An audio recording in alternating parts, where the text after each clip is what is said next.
10 seconds.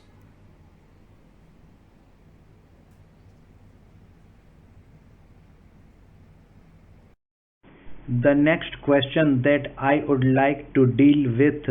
is the paragraph in the President's address relating to the progress made in our economy, in our agricultural sector, in our industrial sector, in our foreign trade, etc. Sir, you were pleased to read out to us a very large list of the achievements of the Congress government during the last decade and the important targets which have been achieved during the last 10 years of our planned economy. You also mentioned the question of increase in food production, increase in the production of agricultural commodities, etc. Fortunately, sir, here we have in our midst the ex-deputy chairman of the Planning Commission, Sri V.T. Krishnamachari, who has addressed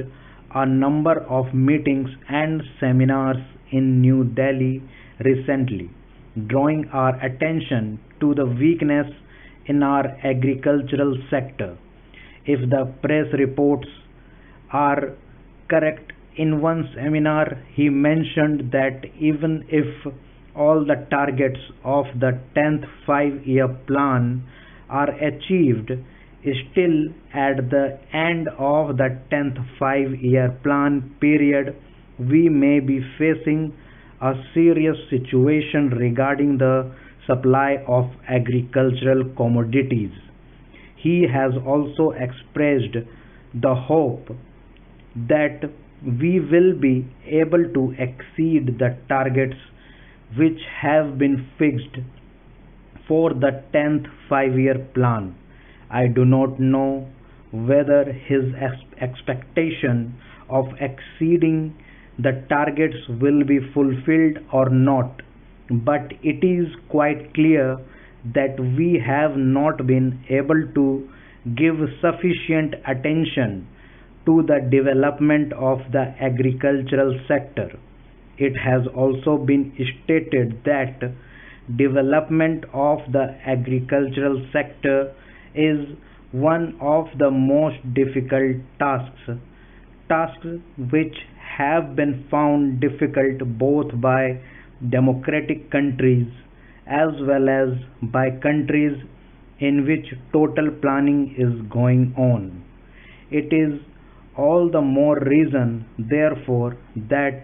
we should pay more attention to the agricultural sector so that it may be possible for us to meet our requirements as and when they arise, and the situation which he has foreseen at the end of the 10th 5-year plan may not materialize. It is no use merely taking refuge behind some of the figures which have been compiled and narrating the progress which has already been achieved. We are happy that some progress has been achieved, but we are anxious that more progress should be there, and for that purpose also certain definite steps will be taken.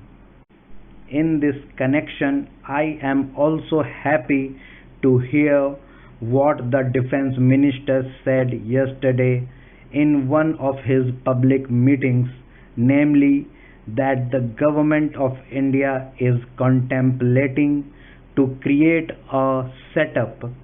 in our villages wherein our panchayats will be functioning more or less on the lines of parliament. Unfortunately, he did not elaborate that point further, and the press has not thrown any more light on what that exactly means. But if it means that the panchayats will be in charge of the resources, that are available in the villages, that they will be in a position to determine how best the productive efforts in the villages are to be directed, and in what direction, determine what targets are to be achieved. And when the production is there and there is a surplus to be exchanged with other centers in the country, that the panchayats will have their say in the matter on what terms this surplus will be exchanged with other centers in the country, then I think a very valuable step forward in the direction of building our economy on a decentralized basis will have been taken. We have also taken the view, sir, that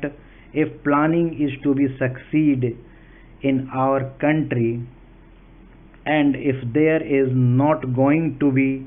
any regimentation of our productive activity and forces, what is necessary is that the common man should have a voice in determining the economy policies and in formulating the economic plans of development, and should have also his say in determining on what terms a village or a group or an industry should be working for the development of economy as a whole.